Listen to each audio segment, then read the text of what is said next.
श्री स्वामी समर्थ. गुरुदेव भक्ती या माझ्या चॅनलमध्ये मी तुम्हा सर्वांचं मनापासून स्वागत करते. तर हा व्हिडिओ यासाठी आहे की आपण आत्ता जे बुधवारी कोजागिरी पौर्णिमा आहे, तर हे कोजागिरी पौर्णिमेचं व्रत कसं करायचं किंवा ही पूजा कशी करायची याबद्दल मी तुम्हाला माहिती देणार आहे. कोजागिरी पौर्णिमा बुधवार आहे, तर रात्री 12 ते 12:39 यामध्ये तुम्हाला ही सेवा करायची. तर ती सेवा कोणती करायची किंवा ते पूजा कशी मांडायची याबद्दल मी तुम्हाला माहिती सांगणार आहे. या दिवशी कोजागिरी पौर्णिमे दिवशी जे लोक जागरण करतात त्यांच्यावर देव प्रसन्न होतात असा समज आहे. तर हा उत्सव आश्विन शुद्ध पौर्णिमेला रात्री 12 ते 12:39 करायचा असतो. या दिवशी भगवान इंद्र, माता लक्ष्मी, चंद्र, कुबेर यांची वर्षातून एकत्र ही सेवा करायची एकमेव वेळ असते आणि शक्यतो ही पूजा आपण आपल्या घरीच करायची आहे.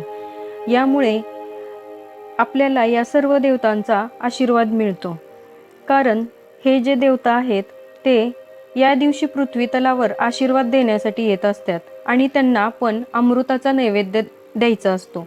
तर आपण पृथ्वीवरील जे अमृत आहे तर ते दूध आहे, म्हणून या दिवशी आपण या सर्व देवतांना दुधाचा नैवेद्य दाखवायचा आहे. तर चला बघूया आपण पूजा मांडणी कशी करायची.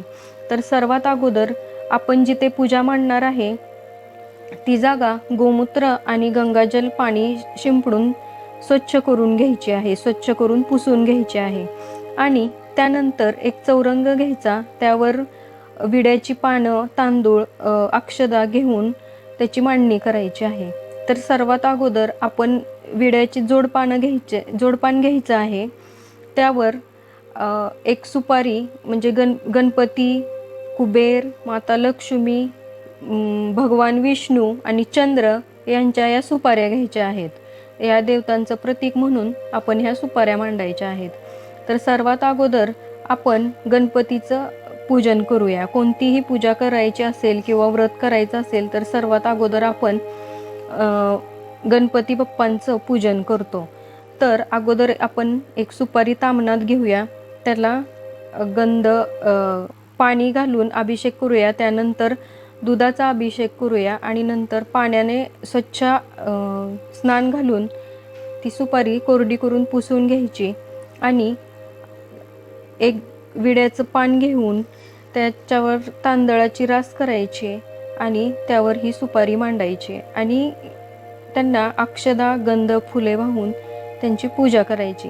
याप्रमाणे असंच इतर ज्या सुपाऱ्या आहेत, आपण प्रत्येक देवाचं जे प्रतीक म्हणून सुपाऱ्या ज्या घेतलेल्या आहेत त्या प्रत्येकाला असं स्नान घालून गंध, अक्षदा वाहून त्यांची पूजा करायची. सर्वात अगोदर जेव्हा आपण स्नान घालून त्या सुपाऱ्या ठेवणार आहेत त्यावेळेस त्यांना आपण अत्तर लावायचं आहे. त्यानंतर गंध, अक्षदा, फुलं वाहून त्यांची पूजा करायची आहे.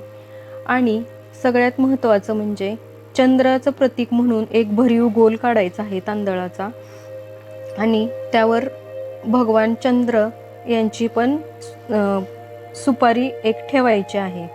आणि इंद्रदेवाचं प्रतीक म्हणून एक कलश घ्यायचा आहे, त्यात नाणं, सुपारी, गंध, अक्षता आणि त्यावर आंब्याचा ढाळा ठेवायचा आहे.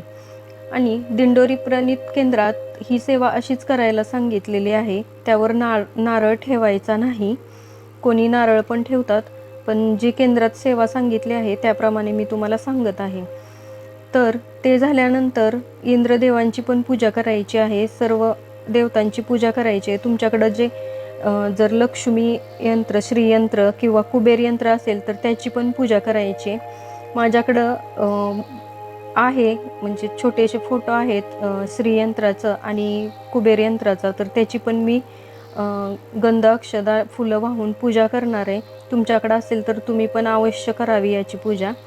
आणि ही पूजा करताना जी करायची आहे ती 12 वाजायच्या अगोदरच तुम्हाला ती मांडून ठेवायची आहे आणि 12 ते 12:39 तुम्हाला पुढील सेवा करायची आहे. सुरुवातीला आपण जे पाटावर जे मांडलेलं आहे तर ते नमस्कार करायचा आहे.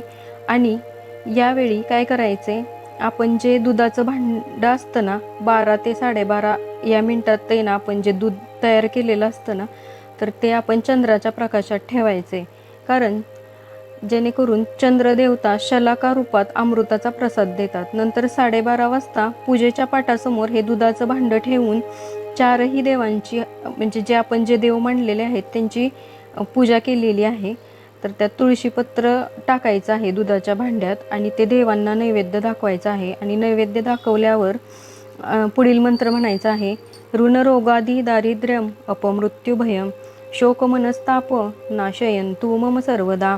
आणि हा दुधाचा नैवेद्य जो आहे तो फक्त घरातील लोकांनीच घ्यायचा आहे. आणि या ज्या सुपाऱ्या ज्या आहेत ना, तर त्या प्रत्येक कागदावर नाव टाकून वेगवेगळ्या आपल्या तिजोरीत ठेवायच्या आहेत, कारण या सुपाऱ्या ज्या आहेत ना त्या आपल्याला दिवाळीत आपण जे लक्ष्मीपूजन करणार आहे त्यासाठी आपल्याला लागणार आहेत. तर आपल्याला माहिती पाहिजे कुबेराची कोणती सुपारी आहे, माता लक्ष्मीची कोणती आहे, गणपती बाप्पांची. तर हे वेगवेगळे कागदात तुम्ही नावं टाकून ह्या बांधून तुमच्या तिजोरीत ठेवू शकता. तर ह्या काळात प्राप्तीची सेवा करायची सगळ्यात मोठी संधी आपल्या स्वामी भक्तांना आहे, किंवा कुणीही केली सेवा तरी चालेल. तर कोणती सेवा करायची, तर श्री स्वामी समर्थ मंत्राचा जप करायचा आहे. माता लक्ष्मी गायत्री मंत्र, विष्णू गायत्री मंत्र, कुबेर मंत्र, हे जे मंत्र आहेत ते प्रत्येक एक माळ जप करायचा आहे. श्री सूक्त एक वेळ म्हणायचा आहे, व्यंकटेश स्तोत्र एक वेळा म्हणायचं आहे आणि गीतेचा 15वा अध्याय आठवणीने वाचायचा आहे. ही अतिशय महत्त्वाची लक्ष्मी प्राप्तीची सेवा आहे. लक्ष्मी अनेक प्रकारची आहे. वित्तलक्ष्मी, गुणलक्ष्मी, भावलक्ष्मी असे बरेच प्रकार आहेत लक्ष्मीचे. तर ही जी लक्ष्मी आहे ती जागृत माणसालाच मिळते. आळशी किंवा झोपाळू माणसांना ही मिळत नाही, कारण झोपाळू माणूस प्रत्यक्ष समोर आलेल्या लक्ष्मीलाही ओळखू शकत नाही. देवी महालक्ष्मी परमदयाळू आहे, कृपाळू आहे, ती हित करणारी आहे. पण या देवीची मोठी बहीण मात्र संकटे आणते, त्रास देते, कटकटी निर्माण करते, अशी कल्पना आहे.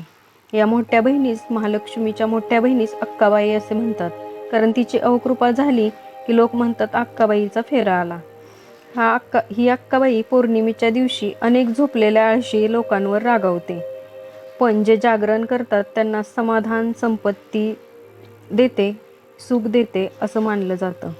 कोण जागतोय, कोण जागरती, यावरून या पौर्णिमेला कोजागिरी हे नाव पडले आहे. या दिवशी, पौर्णिमेच्या दिवशी रात्री देवांचा राजा इंद्रही पृथ्वी तलावर फिरत असतो आणि पूजा कोण करत आहे किंवा नाही हे पाहत असतो.